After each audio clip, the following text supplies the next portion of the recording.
Hey everyone, welcome back to more Flesh and Bad. And today I wanted to actually address some of the comments from the previous video, which is the why you're improving not at Fab. Some people were actually a little bit disappointed that that video wasn't serious and I didn't really offer any real meaningful ways to improve at Flesh and Blood. And to those people, I say, why not try playing 3 games at once? In all seriousness, I think it would be helpful to actually kind of try to, at least from my perspective, kind of share my thoughts on the game itself and how I think you should go about improving it at Flesh and Blood, which I think is a very nuanced topic. And I think it's definitely one that I think is kind of paywall, not paywall, but like a lot of people just have those resources kind of like behind like Patreon or something. So I wanted to kind of just share my thoughts. Again, I'm not like a professional or anything, but I think I do have a little bit of value to add. But yeah, with that, I have a little bit of a presentation prepared. So let's go ahead and get into it. I also wanted to quickly mention ahead of time that this is going to be a very long video.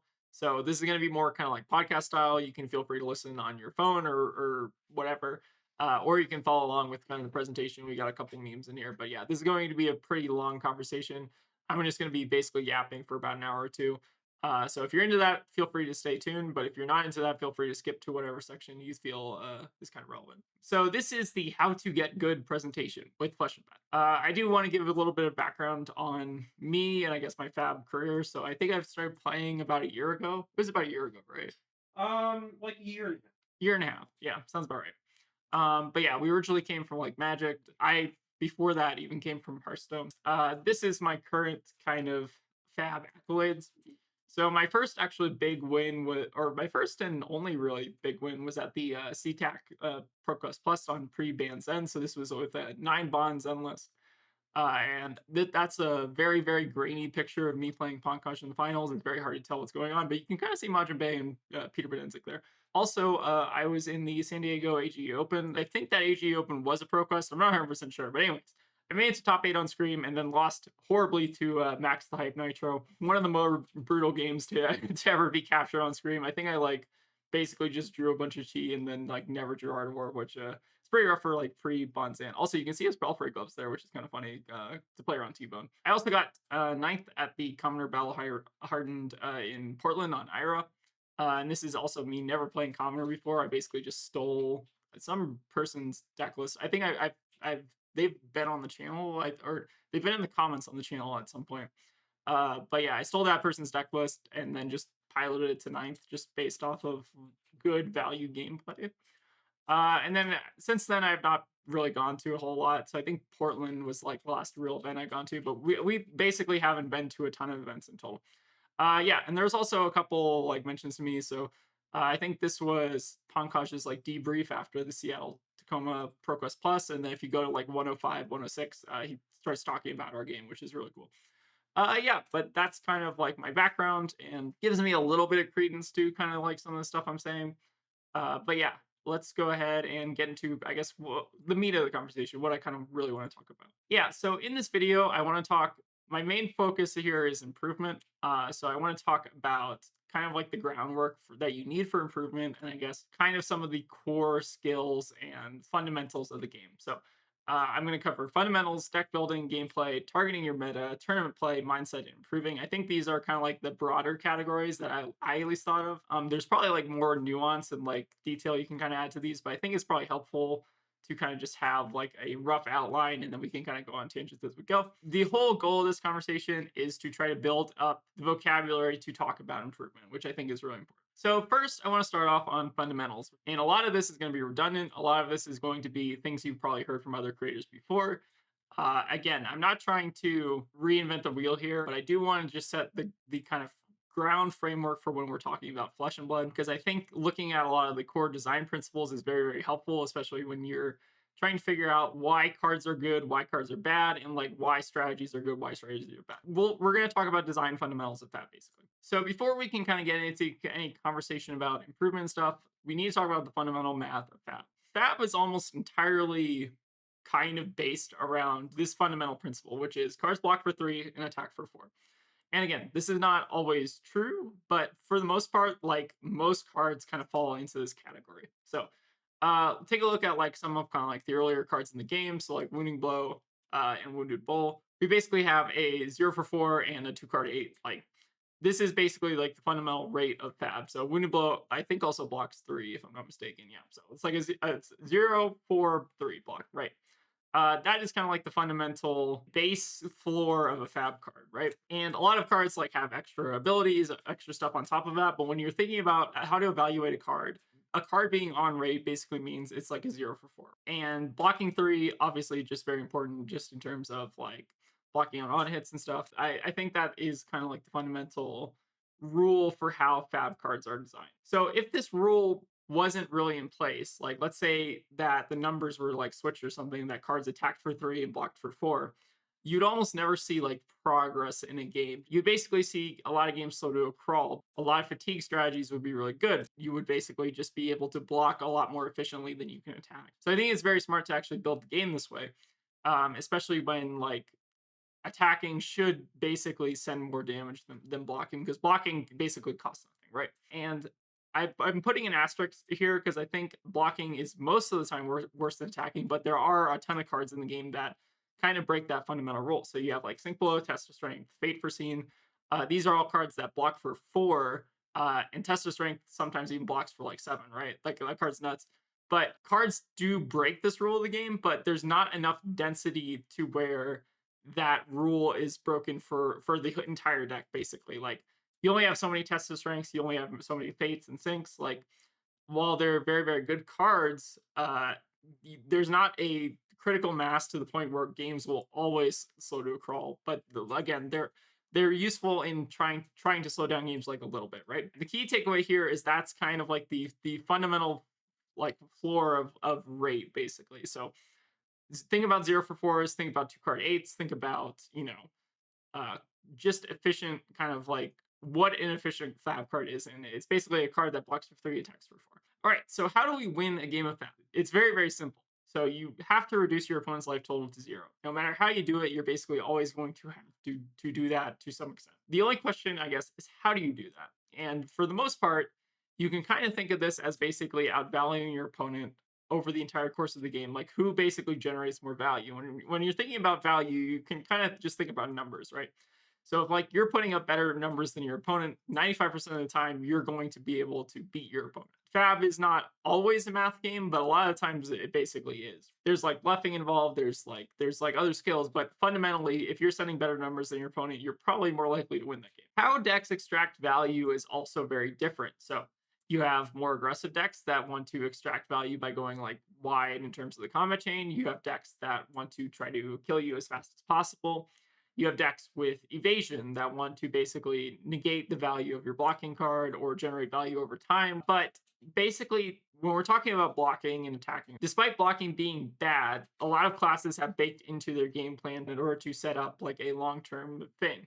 So, like a common example here, I guess, is like Tekavasan, who wants to like block early and try to basically get out like a mech run, right? They'll take the loss on some of these bad blocking cards, but try to send more offensive cards later in the game. Is the kind of core idea here. Here's kind of some examples of, I guess, like how decks kind of extract value differently. So ninjas, for instance, like Zen, typically are really good at playing out 4 card hands. Warriors like Kasai historically are really good at playing 2 card hands. So what they'll do is they'll do like Centauri Saber plus Blade Runner plus Centauri Saber, right? Two card 8, really efficient value play that basically just kind of is trying to grind your opponent out. And then we can also look at wizards who don't play any good cards. One also important kind of facet of Flesh and Blood that's kind of unique from other card games in terms of like rate is that we have the Arsenal Zone, which is I think a very important tool if you want to talk about improving at Flesh and Blood. And it basically allows you to kind of cache resources between turns. So there is kind of like a added value of getting an additional card on a future turn, even at the cost of the current turn. So why is a card in Arsenal better than a card in hand? And I think that there are a couple kind of core reasons as to why that is. So one, you can basically push more damage on your next turn than your opponent is able to block. So it's really good for representing breakpoints. And I think a lot of decks also kind of benefit more from 5 card hands than they do from lower kind of card hands. So Zen, for instance, right? Zen's 5 card hands are significantly more impactful than Zen's like 2 card hands. So being able to keep a third card or like a fifth card in Arsenal is very, very important. And it's good for basically forcing your opponent to kind of block or play inefficiently, right? One other kind of important reason why you want to arsenal cards is so you can combo them with other cards. So, like, good arsenal targets typically tend to be things like Pummel, like Transcend cards, Tigers, Aspect of Tiger Body. Like, combo cards are basically a very good reason why the arsenal exists. It's so we can play out these really strong combos even if we don't see them for a couple turns. Third point, arsenals allow us to kind of play around other cards. So, for instance, like Codex of Frailty, I think this is kind of like the core example, at least at the top of my mind.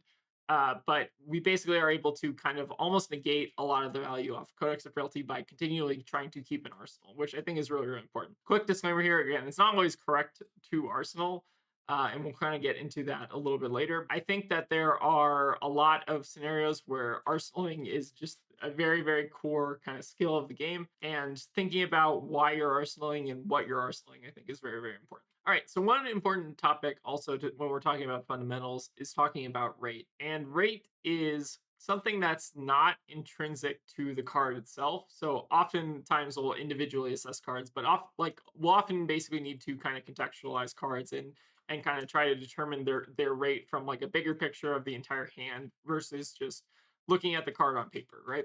So one of the most common examples that I can kind of go to as a Zen player is Aspect of Tiger Body, which if you look at it, it's a 0 for 3, go again, conditional go again, right? Which is kind of whatever. It's basically like Rune Rager Swarm, which is also like a decent card. But if you're comboing this with like Chase the Tail, which is another card that exists, like 3 card hand with like blue Transcend and Aspect, right?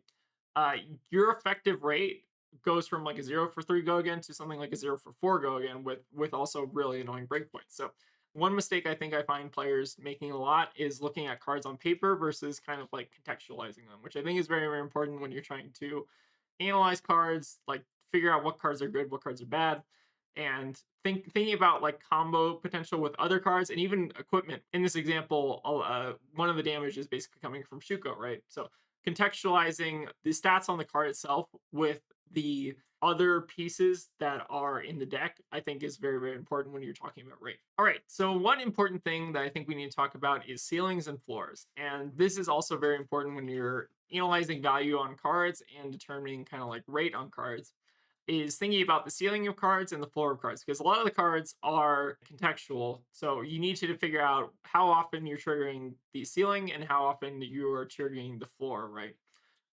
So cards like Tiger Swipe, for instance, right? At its floor, Tiger Swipe is a 0 for 2, no go again, 3 block, which is kind of terrible, right? But if we contextualize it with the Crouching Tiger and also the combo keyword, comboing with Zen's ability, oftentimes this is a 0 for 4 go again or a 0 for 5 go again with Shuko trigger. So Tiger Swipe's ceiling is very, very high, but the floor is quite low. So you have to kind of contextualize how often you're hitting the ceiling versus how often you're hitting the floor. And for Tiger Swipe in particular, this card more often than not is a ceiling card than a floor card. You can kind of do the same thing for levels, right?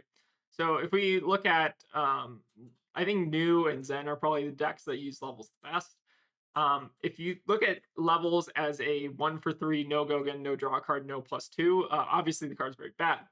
But pitching a blue is incredibly easy, especially in decks that want to run a lot of blues for Transcend, right? So this card is often like 1 for 3, go again, draw a card, right? Which is very, very good. Very good rate. For basically very little cost, other than pitching 2 blues, which most decks can do fairly easily. New also uses this card like egregiously good. Yeah, you can send like Beckoning Mistblade plus levels of alignment off of 1 blue, and this will be like a 1 for 4 draw a card go again, which is insane rate. We can also look at kind of like Chase the Tail as well. So the floor of this card, very, very poor, right? A 1 for 4, no go again, pretty bad. But at its ceiling, this card is like a 1 for 7 with go again, which is like insane. That also blocks 3 and also has combo, which is like one of the more powerful cards in the game at the moment. Which I think is very, very cool. When we're evaluating cards, it's very important to look at ceilings and look at floors, and also look at how often we're hitting each of these, which I think is a very good skill kind of to develop. All right, so one important thing that I think a lot of people maybe don't talk about is kind of implied value. And this is kind of a very weird subject to talk about. And I think there might be like an alternate definition of this that I'm not aware of, but this is how I've kind of thought about it. Implied value is basically what we're expecting the card to do. And I think CNC is kind of a perfect example of this. So with CNC, there is obviously like a number value to the card, right? It's 2 for 6, 3 block, like that's fine, right? The on hit is also incredibly, incredibly impactful. But there is an implied value to this card where, because of the way decks are structured, this card is a lot more insane than it looks on paper. CNC on paper is, if anything, an inefficient card, but really the implied value and what we're expecting CNC to do is to basically mess up your opponent's hand. So if your opponent keeps an arsenal and you send a CNC, you're expecting to either get 3 block worth of armor in a card, or 2 cards out of their hand, or all of their armor in front of it, right? So CNC has like an implicit value where it forces your opponent to block at to in order to not lose a card, basically. So that makes it a lot more powerful than a normal 2 card 6, because forcing your opponent to block is something that they generally don't want to do in a game of Flesh and Blood. Because again, as we kind of discussed earlier, cards are better when you attack with them as opposed to defend with them. Contextually, I think CNC also kind of ruins a lot of decks that rely on D-Reacts. So most decks in the game have figured out that D-Reacts are one of the stronger things that you can run in more defensive shells, right? And CNC is also very disruptive to that game plan because it means they can't play D-Reacts. And if you send CNC, they're blocking with cards that are not D-Reacts, therefore leaving D-Reacts in hand, which is very, very good, especially if you want your opponent to basically have an incredibly weak hand that they're sending at you next turn. So the implied value of CNC is a lot higher than the numbers printed on the card, which is, again, there are a lot of cards like this in the game, but I think CNC is like a perfect example where the numbers on this card are mediocre at best, but the implied value of the card is significant. Another thing I want to touch on when we're finishing up our kind of fab fundamentals is talking about how heroes use hands. And I want to kind of walk through an example because I think it's very good to look at. So obviously we have a Zen hand, 0 cards, 0 value. Nothing surprising there. Again, no cards, no value, not a shocker. We look at 1 card in hand, right? There's nothing we could do with this card. I kind of selected random Zen hands for this example. But again, 1 card in hand, we can't play the card. We can't even pitch it a weapon. So we're basically getting no value out of this card, right? If anything, we can keep an arsenal, which again, converting a hand card to an arsenal card is generally worth about like +1 value, just because having card in arsenal is very, very strong. If anything, out of this 1 card hand, we're basically just getting 1 value and then +3 value on the next turn or something like that, right? Not an incredible use of our hand, especially on offense, right? Because we're basically waiting a turn. 2 card hand gets a little bit better, right? So our 2 card hand here is Harmony Hunt plus Kakara plus Tiger, or we can Arsenal Tiger, right? So maximum, we're getting 6 offensive value out of this hand, which is getting a little bit better, but again, not anything like incredible or anything to write home about, right? This 3 card hand gets a little bit better. Not by a ton, actually, because again, this hand that I kind of chose is not like an amazing hand by any stretch of the imagination, but this is kind of just a good example hand because I don't think it's anything like weird, right? So this hand, we're basically the maximum attack that we can send here is Harmony Hunt, pitching levels, sending Breed Anger, and then sending Tiger, which will get buffed by Shuko, right? So at maximum, this is a 3 card 8, which again is nothing to write home about. It's like fine, but again, not anything that we're super excited about. And then we get to a 4 card hand, which again, I think you can kind of extract a lot more value out of this hand. There are a couple different kind of lines with this hand where you can play like Harmony the Hunt, pitching levels, and then maybe like do Kakara, Tiger, and then E-Strike a Breed Anger. Or you can even like E-Strike the Tiger, or it kind of depends on the context of the game, right? But you're getting a lot more value out of this 4 card hand than you are out of like the 3 card hand or the 2 card hand or like the 0 card hand or the 1 card hand, right? So keeping 4 card hands, especially as like Zen, for instance, very, very good. With this hand, if you kind of look at it from like a broader perspective, if you like block 5, send 7, that's also kind of fine. Like there are a lot of different kind of hands that you can play as Zen or other heroes where you're kind of fine with blocking to at least some extent, right? Because your 2 card hands are still fine. Let's take a look at this 5 card hand too. So we had like a Wind Chakra in Arsenal or something, which again is not like an insane draw or anything, right? But off of this hand, we can play it out or like get a random draw. So in general, when we're kind of talking about 5 card hands, they tend to be more efficient than smaller hands. But again, it's not always true. It kind of depends on your draw. All decks kind of have some amount of variance to their draws where even if you're given a 5 card hand, you might not be able to use it incredibly effectively. I want to take another look at a different hero. So Tegan wanted me to kind of show like Florian hands and kind of talk through like what the value is here. When we were comparing to Zen, 0 value, 0 card hand, again, not anything surprising, right? what Florian's kind of strength is basically sending one card fives, which is really really good. So you can basically at your floor block with three cards, send a one card five, which is insane, right? One card five value is far above the 0 for 4 kind of rate we kind of discussed, or the one card four, right? For these examples, I'm going to be using Florian turned on fully. Florian is not always online, so there is like an implicit cost in kind of some of your earlier turns when you're trying to basically get Florian online, where you're having to do a little bit more inefficient things. But for these examples, we'll kind of showcase like the difference of in efficiency here.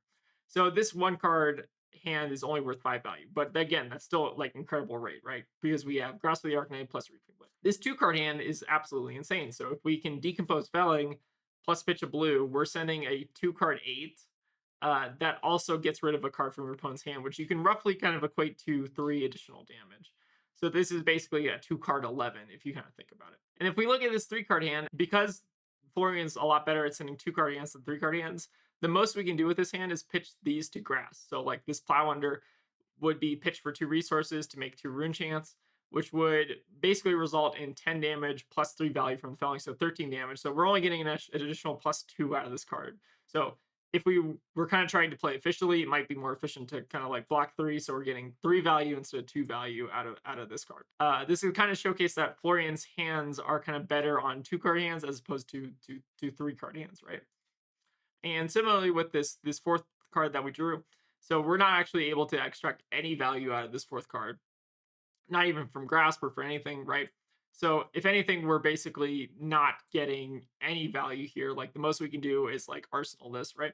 So Florian uses 2 card hands a lot better than he uses like 4 card hands. Is a really good example of kind of like how different heroes use different hands more or less effectively. And then this 5 card hand again also sends the same amount of offensive value, but again, it's really good on defense, which we'll talk about in a second. So if you look, I kind of like basically put it on a chart to kind of showcase the difference in offensive damage. But again, if you kind of look at the value we're able to extract on offense versus Florian, on Florian is basically able to in the late game out value us on basically every point of the turn, right? Which makes Florian somewhat of a difficult matchup, especially if he's able to decompose early. But Zen is able to use 5 card hands exceptionally well, unlike Florian, who kind of plateaus after this 3 card point, right? And if we look at kind of like the overall value, which is including kind of like block value or like assuming this graph is basically assuming that you're keeping the best one card out of the best 1 or 2 or 3 cards out of your hand for offense, and then blocking with the worst cards, right? And again, this is kind of comparing apples to oranges because we have a really good Florian hand versus kind of like a mid Zen hand. But as you can see, basically, Florian is able to get like 20 value maximum out of his hand. Yeah, so the sweet spot for Florian here is basically keeping 2 to 3 cards to send on offense and then blocking with the rest of their hand, right? So you're getting basically 20 value, which is an insane amount of value, especially when you're defending. Zen, on the other hand, you're maxing your value out at about 3 cards, so you probably want to block with 2 cards in hand because again, that hand that we kind of showcased, if we go back to it, not incredibly efficient. So like blocking 6 here is probably reasonable, and like sending 6 or like blocking 6 here and then sending 7, right? So like the maximum value we're able to realistically extract, if we look at it, is around 15 points of value, right? So I had to take a little bit of a break here to try to figure out how I calculated this number 15. So let's go back to the slide and actually kind of look at it. So the maximum value we're basically able to extract out of this hand is by blocking 3 with like Breed Anger, for instance, and then playing Harmony Hunt, pitching levels, sending a car for 2. So that's 5 damage total, plus the 3 we're blocking, which is 8. And then we're E-striking the Tiger here for 7 additional value, keeping the Windchakra in arsenal. So that's how we got to the number 15 on that slide. That's the kind of like the maximum that we can really realistically gain in terms of value from that hand. And we're also kind of not including the detriment of potentially drawing the Tiger later, which can matter in some cases, especially against Florian. Not a great Zen hand, and we're kind of comparing this to a very good Florian late game hand. But this kind of goes to show you how value differentials work, especially when you're looking at kind of cumulative value. So that includes cards you're blocking with as well as attacking. So in late game, Florian is basically trying to almost outvalue Zen every turn until you grind out the game to a halt, basically. So one important concept with Fab in particular is also the lower you get your opponent, the better your cards fundamentally get. And the inverse is also true, which is the title here. And to kind of explain this, I want to take a look at like Wounding Blow, for instance. Let's say you're setting a Wounding Blow at a Zen, which again, not a card that ever sees play, but again, it's a 0 for 4 that I'm kind of using as an example here. So Wounding Blow, for the most part, says block with the 3 block and then take 1 damage, right? Which is fine. But if your opponent, which is Zen in this instance, is at 1 life and they have no armor, no anything, right? And they have 2 3 blocks in hand, this card is representing 6 damage, right? Because you're taking 2 3 blocks out of their hand. And I think that's a very important kind of concept to illustrate is that the lower your opponent is, the better your cards get because the breakpoints add up over time. And a lot of cards have built in breakpoints, especially the good cards that you're playing. And in this scenario, your opponent's cards are fundamentally blocking 2 instead of the full 6 value that you're getting out of them. So breakpoints and just good efficient damage tends to kind of overwhelm your opponent, especially if you can get an early advantage, which I think is a very, very important concept, in fact. So we can kind of infer from this that if you get your opponent to a lower life total first, you have a fundamental advantage. And kind of like the best kind of showcase of that mechanic is Kadachi lock. So this is a situation you can find yourself in against like Katsu or Ira. You can basically just get outvalued by harmonized Kadachis, which are basically stripping 2 cards out of your hand every turn, and then they're also sending an additional card, maybe like a 1 for 5 or something, where that's taking the rest of your cards. So you're basically locked out of playing the game if you're at 1 life. So the way FAB cards are designed, typically, breakpoints, evasion, and combos can help you kind of close out games. And breakpoints are normally not super efficient in the early game. Like we'll take a look at a card called like Double Strike, for instance. Double Strike basically represents 2 damage, but in the very, very late game, it represents 2 cards from hand, so it's potentially up to like 6 damage, right? And I think it's very important to kind of think about evasion when you're also thinking about your game plan. Is like, how do you want to close out games? You probably want to close out games with some big combo or evasive damage like arcane damage, or breakpoints that are really hard to block like crouching tigers, kadachis. These are the kind of mechanics that help you kind of close out games, especially when your opponent is at low life. All right, so that will kind of conclude that initial segment on Fab fundamentals. And I think there are a couple other fundamentals that I'm not going to talk about here, but those are like the core mechanics in my mind that at least kind of separate good players from bad players, right? Now I kind of wanted to touch on deck building, which again I think is a very important skill, and it's a skill that you should cautiously exercise because I think a lot of people try to start getting into deck building and then they kind of stray away from cards that are like fundamentally good. One of the first things that I think about when building a deck is maybe I really shouldn't build a deck, and I think a lot of good data comes from decks from pros. So these are people who practice regularly. These are people who kind of collect data, who look at like geometric distributions of hands. And these people are a lot more experienced in the deck on average than you will be, right? So there's nothing wrong with net decking, right? So like copying a list from someone else, a lot of the decks and trends, you'll find that there's a lot of common ratios and cards shared between these lists. So one of the things that I do with like Zenlist, for instance, is I look at like the ratios of like blues to reds. I look at cards that are being included in lists and cards that are getting cut from lists. Commonalities between the lists, I think, is very, very important. So like one commonality between Zen lists, for instance, is that they share somewhere between like 28 to 30 blues. Some a little bit over, some a little bit under, but generally you're kind of looking in that range, right? Most Zen lists also share like Chase Aspect and like Tiger Swipe and other just the more broken Zen cards, right? So yeah, looking at lists from experts is very, very important. And I think you're trying to understand why people make choices, even if you don't agree. For instance, like I think Nick Butcher was running like Red Harmony Hunt, which again is a card that I've historically not liked, but you're trying to understand why he's making that choice. So I think that card is actually very, very good if you want to like set up a Tiger and Arsenal and stuff like that, while also kind of like maintaining tempo. I think that card is actually like a lot better than I thought it was initially, just because of the kind of context of the hand, the way he was playing it. So I think that a lot of deck building expertise comes from watching players as well as trying to understand and dissect their decks, as well as kind of looking at ratios, commonalities, that kind of thing. And again, you don't have to build your own deck to kind of play the game. I think copying from people who are experts at the game and then tweaking from there is a lot more impactful than trying to build your own list from scratch, basically, right? So if you want to build your own deck, your entire goal should be to build a deck that is fundamentally unfair and gives you an advantage over your opponent. So your goal when you're playing a card game is not to have a level playing field deck, right? You want a deck that is good into other decks to an unfair extent to where you're winning maybe like 70% of the games or your opponent's winning like 30% of the games or something ridiculous right there, like that, right? Your goal when you go into any tournament should be to have an unfair advantage over your opponent. Card games are inherently asymmetrical, and you should try to take the most advantage out of that as you possibly can. So, part of that involves playing the best cards. And you should kind of consider this to be the core of your deck. So, when you're looking at like Zen, for instance, the core of your deck is like Chase Aspect, all the Transcend cards, your good blues, your levels. That's like the core fundamentals of your deck. And then from there, you have to kind of extract all the cards that everyone is playing, right? On top of that, you can then put in cards that you think best support those cards. So maybe like E-Strike, for instance, or like Sync Below on the sideboard.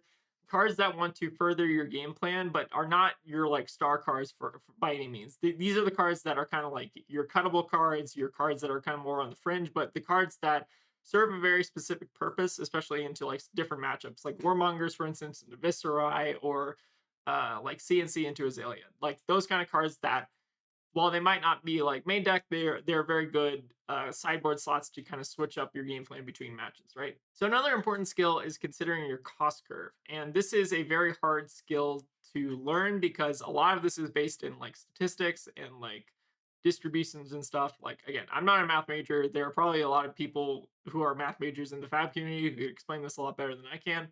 But considering your resource curve and trying to figure out what your ideal hands are and what your fail state hands are is very, very important. Like for instance, if I wanted to run like Wounded Bull and Zen, for instance, I'd probably want to try to add a couple more blues to maybe support those higher cost cards. Or if I added like Pulverize or something to Zen because I was cheating. Uh, Adding more blues to kind of fit your cost curve, I think, is very, very important. Especially when you're looking at like Mystic Heroes and whatever. Consider your cost curve and also kind of consider what the fail states and the success states of your hand should be, right? So like Ira is a really good example of this, where Ira ideally wants to draw like one blue per hand, and she can kind of get away with drawing like two blues per hand, where she can just like block with one of the blues she's not using and then send like Kadachi plus CNC, right? But if she draws a hand of like three or four blues, that gets a lot more suspect, especially if she draws like a D-React or something. Like the 3 and 4 card hands are kind of like your fail state. You want to fit your mana base to the point where you're trying to draw the best hands possible. One thing we kind of touched on a little bit earlier is sideboard versus mainboard. So figuring out what cards are sideboard and mainboard is also kind of a very good skill, especially when you're looking at like pro deck lists where it's not obvious, like they don't have their matchups on Fabry or whatever, where they show like what cards are in the sideboard, what cards are in the main board. So again, a lot of this is kind of a feeling thing, like figuring out what cards they're almost always running in every matchup versus what cards they're probably siding out. So like Warmongers, Sink Below, CNC, those are kind of like common examples.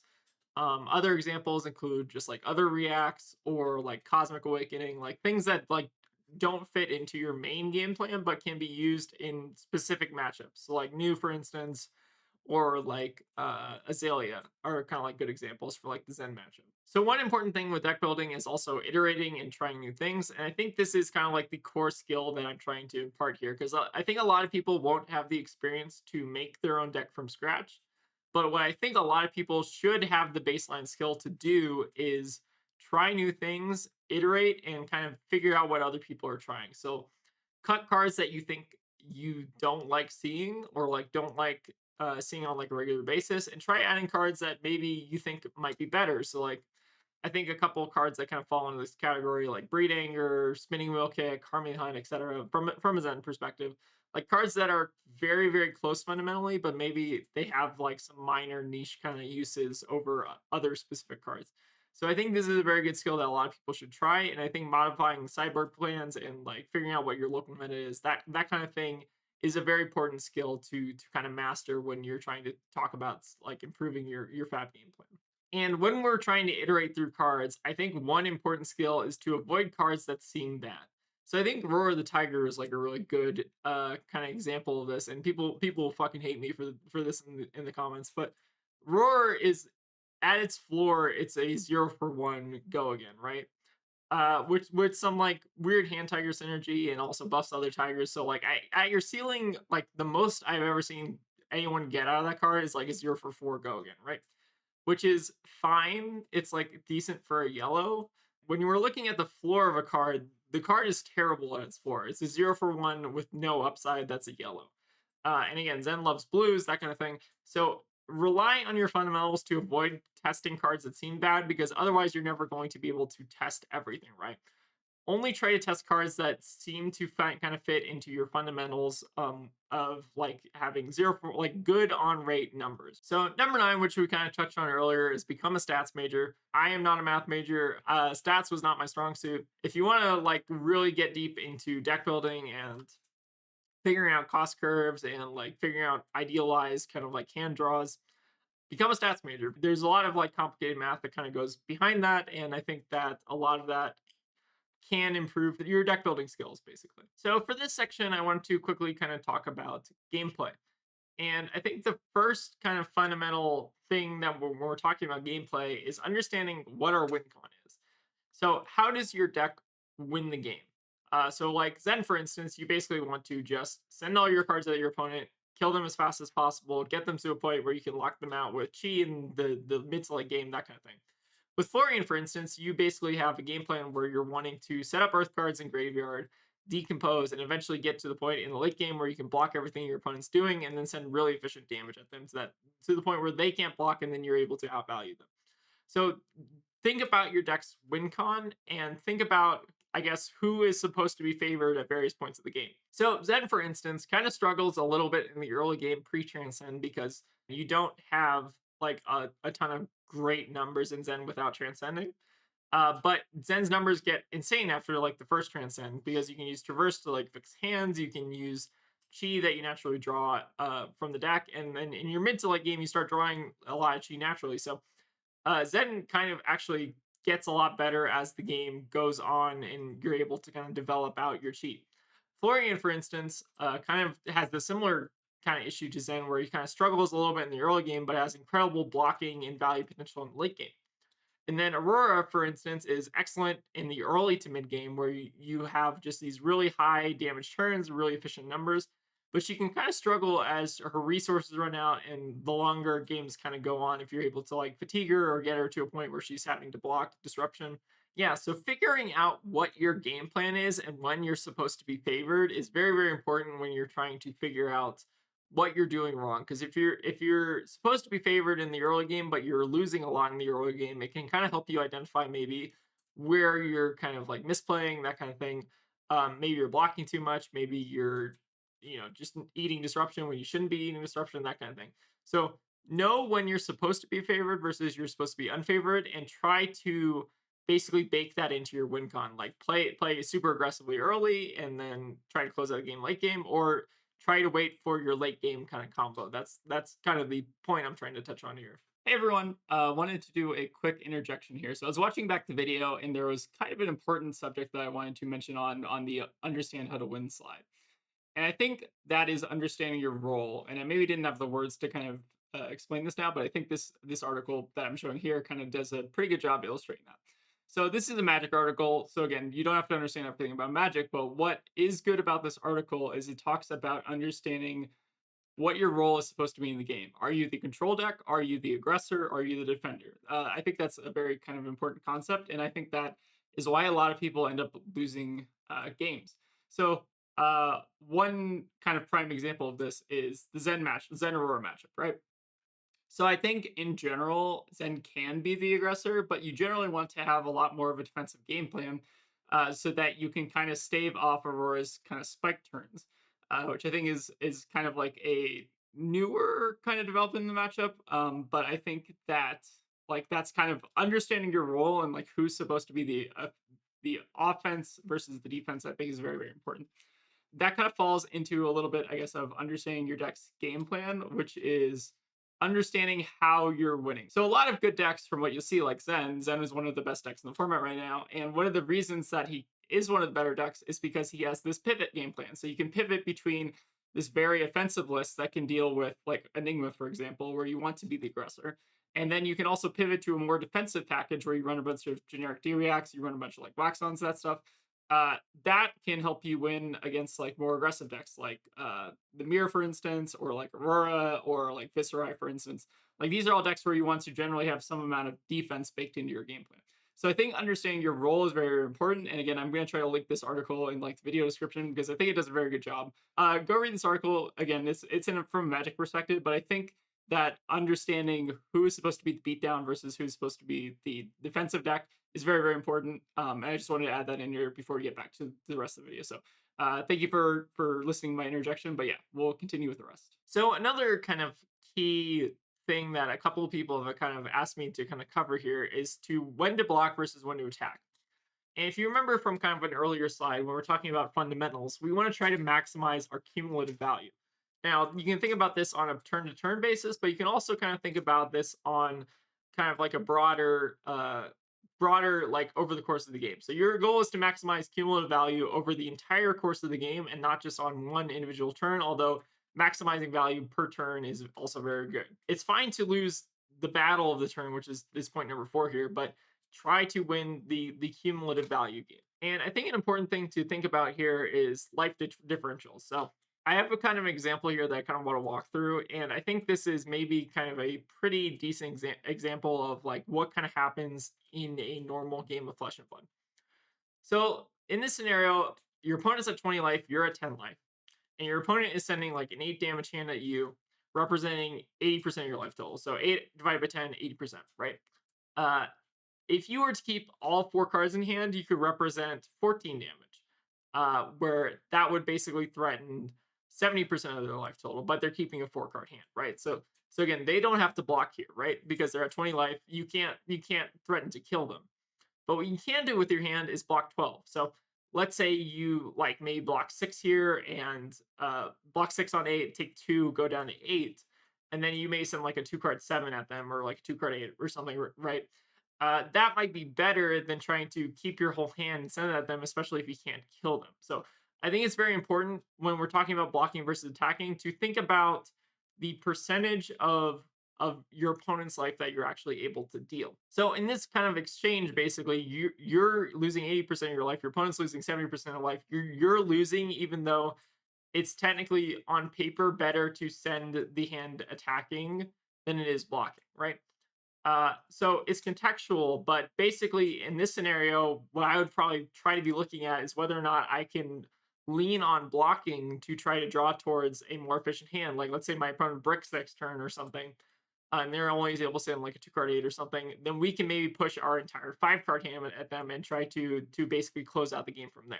So thinking about life differentials is very, very important. Knowing when you're kind of down and need to draw towards your outs versus when you're ahead and you need to try to put pressure on your opponent to try to close out the game, I think is very, very important. One important thing, again, with blocking is people have said this a million times before. So again, I'm not really breaking any new ground here, but always try to save cards in hand for blocks or disruptions. So think about how you can block CNC, weakest link. Like most of the time, it's going to be a 2 card 6, just with the current metagame. So thinking about how you can block for 6 with your hand is also very, very important. And trying to save those cards there's a delicate balance between saving cards and then your opponent doing nothing versus saving cards for blocking out a CNC. There's a lot of kind of like skill expression you can do. Saving cards for blocking disruption, I think, is more often correct than not. And playing around common disruption effects is very, very important if you want to kind of develop your skill at the game. So one topic I got asked to bring up is when should I arsenal versus when should I not arsenal? And I think a lot of people know this intuitively. I'm not going to be like reinventing the wheel here or anything or kind of shedding any brand new light on this, but I think it's important to maybe kind of take a look at what I should be arsenaling versus what I shouldn't be arsenaling. So generally what I look at with cards I want to arsenal are cards that are combo cards or enablers. So a lot of cards like CNC Pummel, Blood Rush, Aether Wildfire, those are like combo cards that you basically want to be kind of incorporating into your game plan and saving for like the big turn, right? You also kind of want to look at cards with Gogan so that these cards with Gogan typically enable offensive overlaps. So cards with Gogan tend to be really good to put in arsenal, especially if they can enable you to kind of like go wide on a following turn. You also just generally want to arsenal your best cards. So in Zen's case, this would be like Transcend cards, Levels of Enlightenment, cards that you know are better than most of the other cards in your deck. And then reacts are also like prime arsenal target, which enable kind of defensive overlaps where you're able to block out a lot more than you should. One other kind of category that I like to kind of group cards that I like to arsenal in is cards that I'm not able to play all in one turn. So like let's say with Zen, you draw like CNC plus Key plus like two blues or something, right? So on that hand, I might like send Kakara plus CNC and then arsenal the Key for next turn since I'm not actually able to play it, right? So I think those are kind of like the main categories of what cards I looked to kind of arsenal. There's maybe like other kind of case scenarios, but I think these are like the five main ones. All right, now I want to kind of take a look at what cards I don't want to arsenal, and these kind of fall into kind of three main categories. So this would be bad filler cards. So like let's take a look at like blue buckling blow in like Bravo, for instance, or in Ira, like arsenaling like a blue like rising knee thrust or something. These are cards that are not necessarily like cards that you want to be actively playing. These are cards that are kind of just there for like blue pitch or cards that you kind of just need to make your deck work. These cards are not meant to be played, which is I think more of a new player thing. Again, as a when I first started playing the game, one of the heroes I started playing on was Bravo, and I always kept arsenaling like blue buckling blow just because I thought that the on hit was really good. Arsenaling blues is not generally what you want to kind of be doing with the game. Another kind of category we can kind of lump this into is cards that might not get enabled for a while. So this is like cards like Cosmic Awakening, which requires you to pitch 3 chi to do. We also can look at cards like Felling of the Crown, which requires you to have a lot of decomposed cards already or a lot of earth cards. So you generally don't want to arsenal it on like turn 0, for instance. Shred is also an example of a card that's like very situational, and maybe you want to try to consider not arsenaling because, like, if you send like if you draw a hand where that doesn't have like an assassin attack, right? Shred basically can kind of like clog up your arsenal and basically make you not do anything. Which I think these cards that you're not able to enable for a while can kind of really clunk up your hand and arsenal and make it very hard to play the game. Another kind of case scenario where you maybe don't want to arsenal is when you're playing into your opponent's disruption. So let's say your opponent is keeping 2 cards in hand. Let's say you have something like a 4 card hand, ending on a Crouching Tiger, and you have a Tiger Swipe left in hand as your 5th card, right? And your opponent's keeping like a 2 card hand. Let's say they're Florian in this case, and you haven't seen a single CNC, you haven't seen a Plow Under, and you maybe seen like 2 Fellings in this scenario, right? So most of the times, what I would expect is that there's going to be some kind of arsenal disruption effect. So in the case where my arsenal is getting disrupted, I'd almost rather just have the 4 damage now as opposed to trying to save it for a later turn because we're assuming in that scenario that our arsenal is going to be disrupted in some way. So going off an arsenal is actually kind of fine in that scenario. So in this case, you want to be aware of what disruption your opponent has already presented, as well as what disruption that they are threatening from their hand. Which I think is very important when you're kind of determining what cards you should just play on your turn versus what cards you should try to arsenal for a later turn. One important topic that I also want to touch on is meta. So this is what decks other people are playing as opposed to you. And generally in Fab, at least over kind of like the history of Fab, there have been roughly less than 10 competitively viable decks in Fab at a given time. Whether that's certain classes like new, for instance, like overshadowing other assassins like Arachne. But in general, there are about roughly 10 or so decks that you'd kind of expect to see at like a big tournament level event. So my advice when you're kind of like considering what deck to play in a certain meta is play whatever you want. Again, the point is to have fun, but determine if you're trying to have fun versus if you're trying to win. And I think those are kind of like two different goals because again, a lot of people are in this game to just have fun, but a lot of people are trying to win. And I think if you're playing into the meta or you're playing a meta deck, you're generally going to have a lot better, easier of a time kind of winning. Like Arachne, for example, while he's a very fun hero, might not be incredibly competitively viable at this point. My second piece of advice would be to kind of play either the best deck or a deck that can beat the best deck. So I think Zen kind of falls into both of these categories to some extent. So like Zen, for instance, pre-Bonds ban kind of fell into the category of being the best deck or the deck to beat. But often with Fab in particular, there's also kind of like this blue turtle shell problem where if you're the person at the head of the pack, basically, you kind of have a target on your head, and people will bring in a lot of tech and hate for that deck while avoiding like the second best deck, which will then kind of eat up a little bit of meta percentage, right?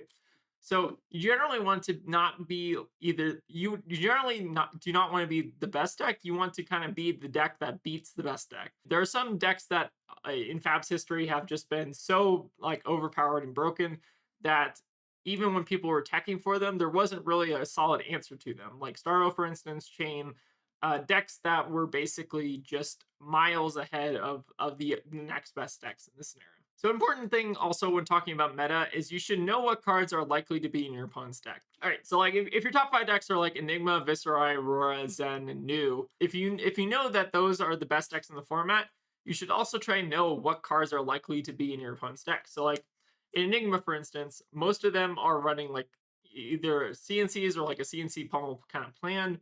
So knowing what cards could they be threatening, like let's say they have a tuna counter up and like three cards in hand, and they send a CNC, like knowing that they could be sending like a CNC pummel is very very important. With new in particular, knowing that like CYB new exists, like they're knowing the kind of different decks and the variety of decks, I think is very very important, and knowing what cards are people are bringing versus people are cutting I think is also very important. I think especially at local events, it's very important to know what your locals play. So I think one example that I want to bring up before the second example is that at the Portland Battle Hardened Calling, a lot of people were just playing Acilio. They're like 16 to 20 Acilios, which is like kind of wild. But part of my kind of thought process with how to evaluate the meta is figuring out like, okay, there's a lot of Acilios at this event from the Super Armory the day before. How do I like play against Acilio? How do I like learn how to do that matchup? Because again, Zen Acilio is like pretty difficult matchup, especially for Zen. Knowing how to like kind of pilot that matchup, I think, is very important, and knowing your meta is can kind of clue you into what you basically need to practice, right? T and I also had another example where T and I were doing a LL skirmish, and Tian played Prism, I played Zen, and this was assuming that there were a ton of Icelanders in the field. And there ended up being like 5 out of 14 people playing Icelander because people just really like that hero. And T and I were able to both get to the finals because we were playing, assuming that people were going to play that deck and teching for that, which basically kind of helped us get to the finals. So when you're talking about meta, try to figure out, especially at the local level, what your locals play, and then kind of tailor your deck to that local meta.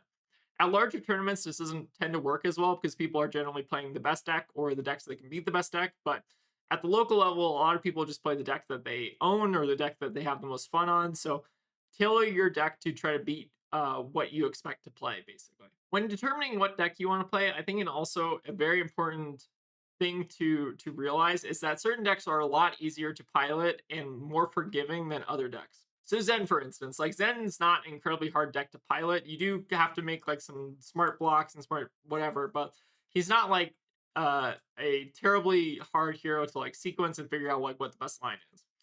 Acilio, for instance, is a very unforgiving deck, and if you kind of block wrong or discard wrong or do anything wrong, he can be very punishing to you, and like you can lose games based solely off your own play.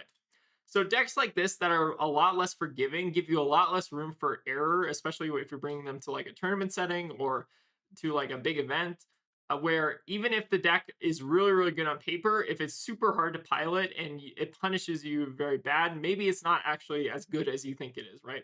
So common decks that I kind of like lump into this category are like Acilio, Kano, New Prism, and Chain, like decks that are incredibly hard to pilot and require immense amount of like brain power, like Chain, for instance, like setting up your pitch stack, Acilio, doing your sequencing correct, Kano also doing your sequencing, and Prism kind of to a similar extent. These are decks that have historically been very, very unforgiving, especially if you make minor misplays, which I think is very important when you're considering a deck, is how resilient it is to your own mistakes and how resilient it is to potentially messing up or whatever. A lot of decks are a lot less resilient than other decks. I think is a very important thing to note when kind of considering what decks you are trying to competitively play. So one of the important sections I want to kind of cover in this video that maybe a lot of people don't have experiences on is how like the tournament level differs from the armory level. And I think armories tend to be very, very casual, where people are forgiving of like rules violations or things where like if you like mess up, like people let you like undo that kind of thing. At the tournament level, it's a lot different, and I kind of wanted to kind of briefly touch about it. So, timing and rules are a lot more rigidly enforced at the tournament level. So we're talking about like callings, pro quests, like road to nats, that kind of thing. And I think that in a lot of these tournament settings, there's a lot more restrictions placed on like undoing or timing issues or rules. So you have to be very, very careful. And I think it's good to get practice, especially if you're trying to go to tournaments. Like try it for your first tournament to just focus on your timing and rules. I think it will go a long way in helping you kind of develop out your kind of like tournament record and fab. Another kind of very important thing to be aware of is time vampires. So people who are taking excessive amount of time to kind of think through the lines. I think there's a delicate balance between thinking through your lines and taking an appropriate amount of time to kind of think through what the best play is versus eating up a lot of the time that goes onto a game and kind of monopolizing a lot of the time that you're taking away from your opponent, right?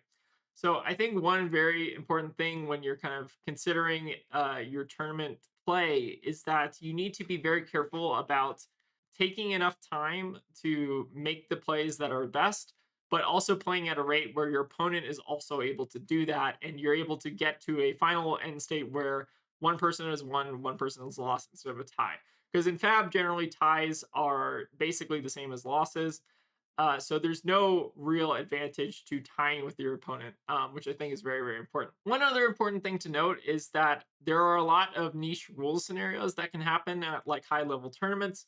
So when in doubt, please call judges to kind of clarify rulings and clarify like rollbacks for like misplays or mistriggers or other things like that.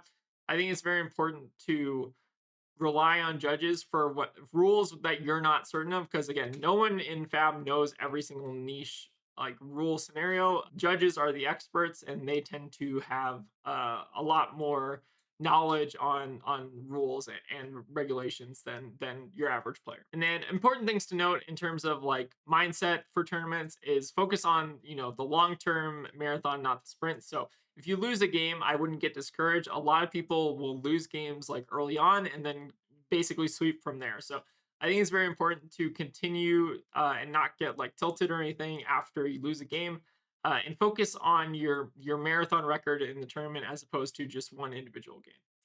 And then this last part is just take care of yourself, like take care of your bodily functions, like eat something, drink, like stay hydrated, that kind of thing, and kind of focus on it as if you're almost like an athlete, right? Like trying to just take care of yourself and make sure that you're not like putting yourself in a situation where you're not able to think clearly. All right. This section, I wanted to quickly talk about mindset. So, when talking about improving at Flesh and Blood, there's a very important kind of mindset that I think a lot of people need to have, which is this mindset of kind of like continuous improvement. And I think part of that is kind of centered around the idea that you as a player are not perfect and you are going to make mistakes, whether they be very minor mistakes or very large mistakes. Mistakes do happen. Even if you put in a ton of time or effort and energy, mistakes will inevitably happen. I think what separates good players from the great players is how players deal with those mistakes. So a lot of people will get tilted and kind of internalize them and kind of perform worse after making a huge error, where other players will kind of try to learn from their mistakes, try to kind of remember for next time, that kind of thing. And I think having that kind of growth mindset where you're trying to do your best, but accepting that you're not going to be perfect no matter how hard you try. And I think thinking like this will give you a mindset of, I'm trying to do my best. And even if I'm not perfect, I'm going to do my very, very best. And I'm proud of myself for doing that, right? And mistakes are very hard to sometimes catch in Flesh and Blood. Like a lot of times the people playing will not see their own mistakes, whereas people who are watching, who are not having to think through the decisions, will see the mistakes a little bit easier. So playing the game is actually a lot harder to it's a lot harder to kind of reflect on your own gameplay while you're playing the game. And I think that's a very important kind of skill to develop over time, is trying to think through your lines and kind of be critical of yourself as you're playing, as opposed to kind of watching someone else play, right? And despite being kind of like a low variance card game, or Flesh and Blood is kind of marketed as that, right?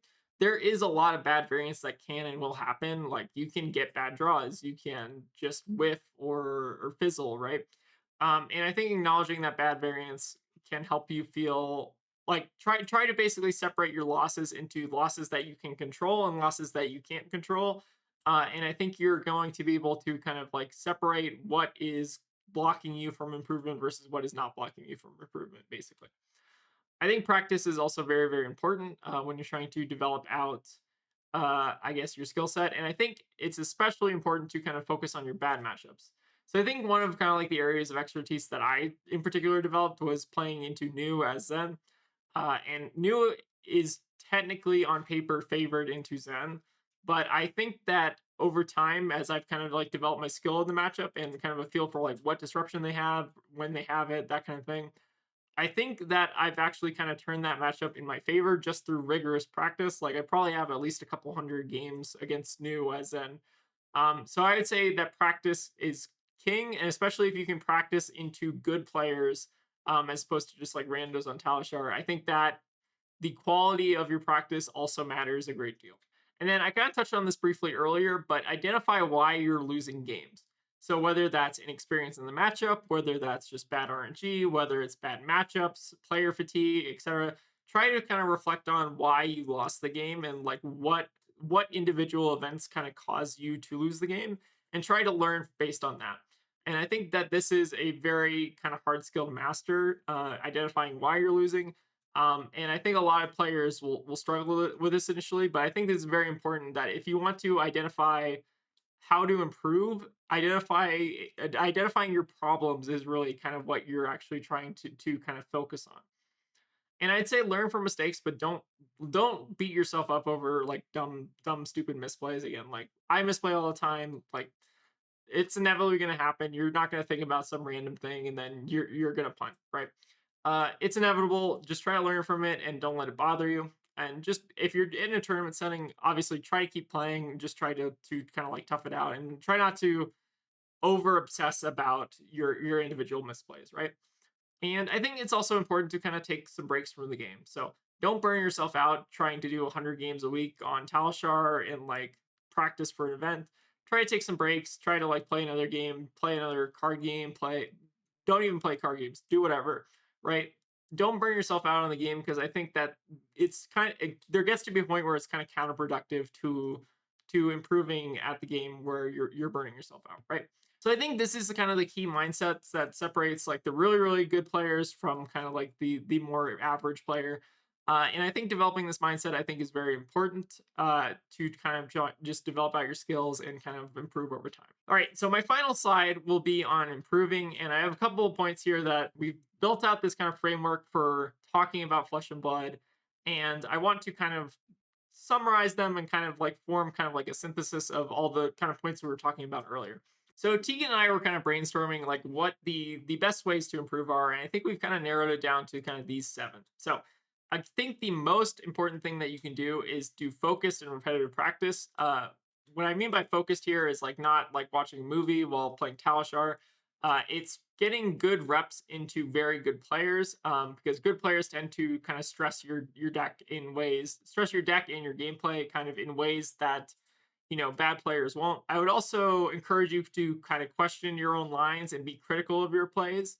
Don't let it like interfere with your game plan, but think about like what you could have done better, what turns maybe led to your loss, that kind of thing. I think can really help with your gameplay. Another thing that really helps me in particular is watching better players. So like watching tournaments where people are playing the deck that you're playing, and also just getting beat by better players in general. So better players will try to figure out like strategies that you will then have to kind of adapt to, right? So like I think the Zen new matchup, for instance, there's a lot of kind of like back and forth, kind of like metagaming between the two decks. So learning about kind of like the intricacies of matchup, watching better players, and getting beat by better players, I think is very key to kind of improving your game plan. Point number three is kind of like a time saving point.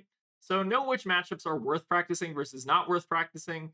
So again, I'm a Zen player. For Zen in particular, I think new is a bad matchup that is worth practicing because I think that you can skill gap that matchup pretty hard if you get enough practice into it.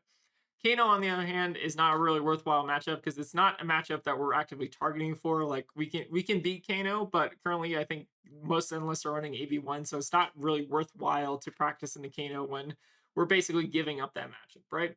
So differentiate between your bad matchups, the matchups that you can kind of improve, and your unwinnable matchups, the matchups that no matter how much you practice, you're probably not going to see very much improvement in. Point number four, I kind of touched on a little bit earlier, but again, record your own gameplay, take notes, watch it back, have someone else watch it. These are all kind of options for maybe seeing like small misplays or small sequencing errors. Like there's tons of little things that in the course of a Flesh and Blood game that you might not catch while you're playing. So watching games back is very, very helpful. Number five is a tip that I see a lot of players doing. And again, your opponent's not obligated to do this, but I would always try to ask my opponents if they saw anything wrong or saw any obvious mistakes, because that can help you kind of learn as a player. Again, try to identify it yourself, but if you can't identify it yourself, try to ask your opponent, because they often will kind of see it from a different kind of perspective than you will. They might see a misplay that's kind of highly contextual to like what the current build of their deck is. So they might kind of reveal some information that might help you kind of like grow in a particular matchup or just in general kind of gameplay. Also, it's kind of helpful to try to identify when other people are making mistakes. Obviously, don't like call them out on it or like talk to them about it without their permission, but try to figure out where other people are potentially making mistakes and think about like, oh, maybe that was actually the right play there. Because again, if you watch pros and you watch like a ton of people on like streams of like Flesh and Blood, you'll see a ton of people misplay, and it's very good practice to identify when other people are misplaying so that you don't try to make those same mistakes. This is like a very, very good practice for your own general kind of gameplay. And number seven, I say, is to collect data. So I'm a data person. I like to collect data. I have a Zen list where I have like 1,400, 1,300 games on it, basically. And I have like probably another 500 more scattered across a bunch of lists on Fabric, right? This is the data that I actually kind of pulled from my post ban Zen list, and I have like roughly 500 matchups on the list. I've collected data at various points. I can see my results over time, and I can kind of differentiate between the different builds that I've done. And I have roughly like a 75% win rate, which is pretty average on Talishar, because a lot of people on Talishar are like new players and whatever. Yeah, but what I would say is try to collect data, especially in terms of changes in your deck list, because you might notice some trends, or you might notice some things where like maybe this particular build of Zen is not doing as well as like another version of Zen. Just try to identify patterns and try to figure out like maybe if different cards are working for you, not working for you, that kind of thing. Data is very, very important, and it kind of helps you kind of craft your deck in unique ways, which I think is very helpful. Yeah. So, anyways, I wanted to make this video because I wanted to do kind of like a longer form discussion on fundamentals of Fab, how you can use those fundamentals to kind of improve your game plan, and kind of just talking through a bunch of like minutia of the game where I think that you can kind of gain a lot of personal growth in. A lot of this is not the end all be all of information. I've probably said one or two things that are maybe wrong, or there may be a slightly more nuance to it. So I'd welcome you to, if you have any kind of comments on that, or questions or memes, I'd put them in the comments and we can kind of talk about them. There's probably a lot of room and nuance in this conversation, which I wasn't able to address in the 2 hour kind of time span. But again, thank you all for watching. If you have anything, let me know, and I'll see you all next time.